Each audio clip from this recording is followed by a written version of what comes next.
Now at 6, it's a KGW weather impact alert day with temperatures around the Portland area expected to hit 100 degrees. We have details on cooling shelters and Rod's full forecast coming up.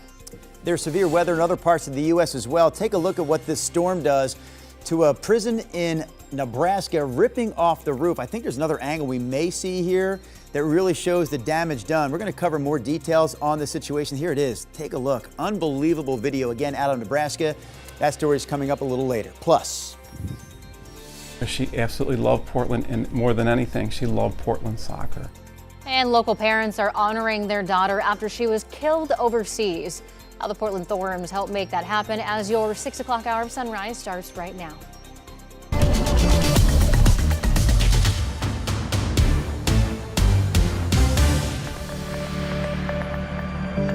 Good morning, and thank you for joining us on your Monday here. I'm China Green. And I'm Drew Carney. Chris and Rod both standing by. Chris, I know you have a lot to cover in the traffic department, but Rod, it is a weather impact alert day here at KGW, so we lead off the hour with you. And the simple message is we expect temperatures within a degree or so to be exactly where they were yesterday. And for most of us, that's upper 90s here in the valley to 100, 101. We do have the extreme heat warning from the Weather Service posted today and tomorrow. This extends from Eugene all the way up into Clark County. Basically, the areas in this kind of pink magenta color are zones where it could hit 100 degrees, including Hood River, including the Dalles, and also including over in Central Oregon. So valley highs, we had a couple spots yesterday that held in the mid 90s, but we also have the potential to be as hot as 102.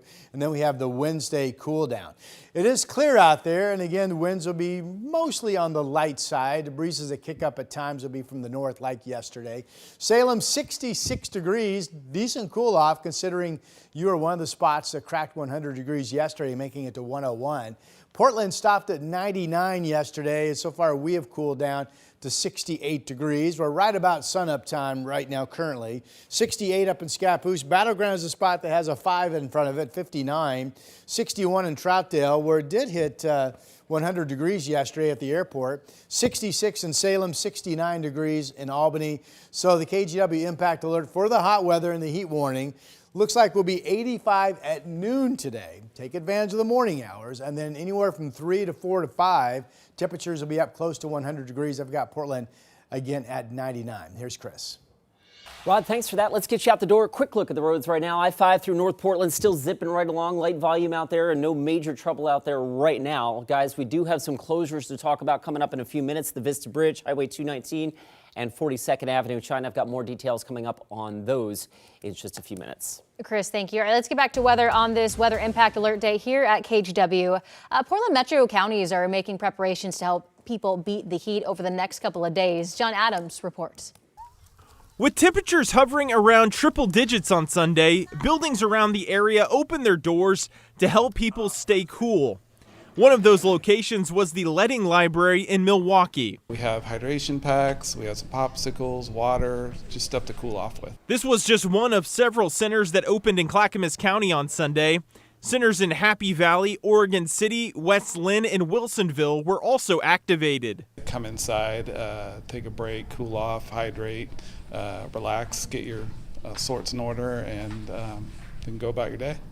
Multnomah County did not open cooling centers on Sunday, but did extend hours at 3 local libraries. Libraries were already open, but we extended hours in Central and Albina as well as Midland. Chris Voss, Director of Emergency Management with Multnomah County, gave these tips for people to stay safe when temperatures reach dangerous levels. If you could avoid the hottest part of the day, that would be great. Also, you definitely want to find shade where you can. Think of like loose fit clothing as well, and stay really hydrated, and I think that'll help people. Voss says these tips are especially important with conditions expected to stay dangerous through Tuesday evening. So this is really the start of this event, so we want people to think about what they're doing really for the next 2 days as well.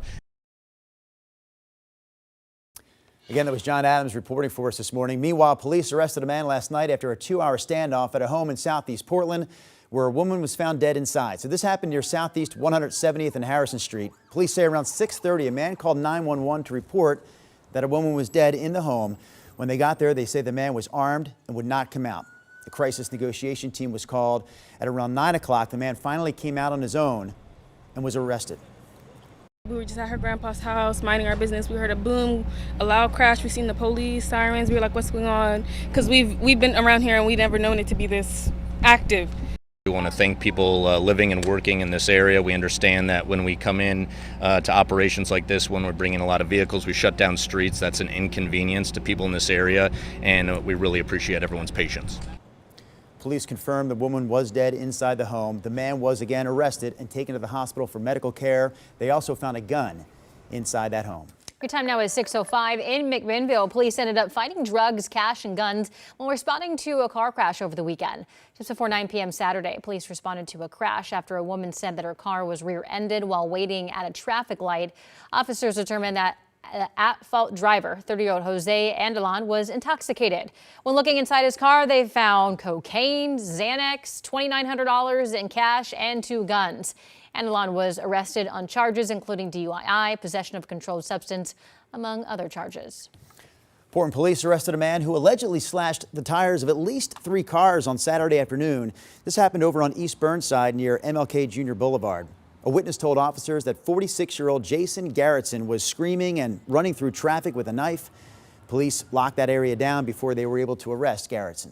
A Washington State employee and her 6-year-old son are currently sitting in an ICE detention facility in Texas after the two were detained while trying to cross the Canadian border to get back home to Everett.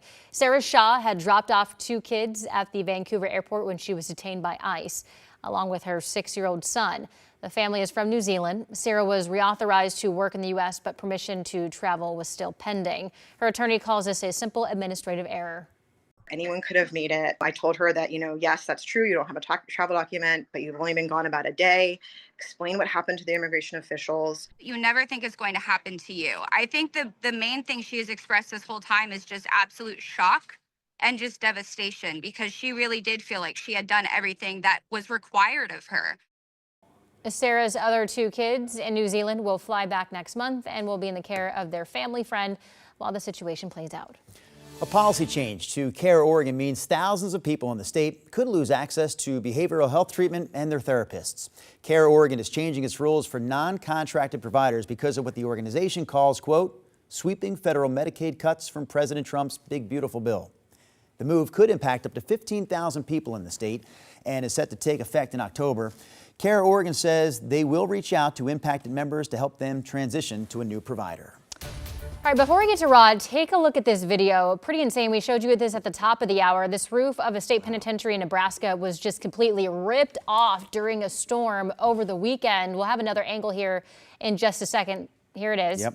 Luckily, no injuries were reported, but officials say the damage displaced almost 400 prisoners. I mean, that is just ripped away. Again, the video is kind of grainy, so maybe it's not the best video, but you can see clearly the damage. I mean, tears it to shreds right off the building, Rod. Yeah, I want to say winds, don't quote me, I'm just thinking off the top of my head. I want to say winds are typically about 130 or stronger to do that type of roof damage without really knowing what the construction was in that particular building. But impressive nonetheless, severe storms in Nebraska. At home, we don't have to worry about any wind or any weather. We're just focused on the sun and the heat, if you will. So this is the list of high temperatures that will go into the record book for yesterday on Sunday. Salem and McMinnville leading the way in the valley at 101 degrees. Hillsboro was just a degree off that pace. PDX stopped at 99. KGW TV here in downtown Portland, we stopped at 96. Vancouver's Pearson Airfield 99, and it was 82 over in Astoria. So once again today, we're going to be within a degree or so of the exact same number. So pretty much anybody in the Willamette Valley has the chance to get back up to 100 degrees, 101, maybe even 102. The extreme heat warning is up today and tomorrow. High confidence at this point that cooler weather off the Pacific arrives quickly by Wednesday morning.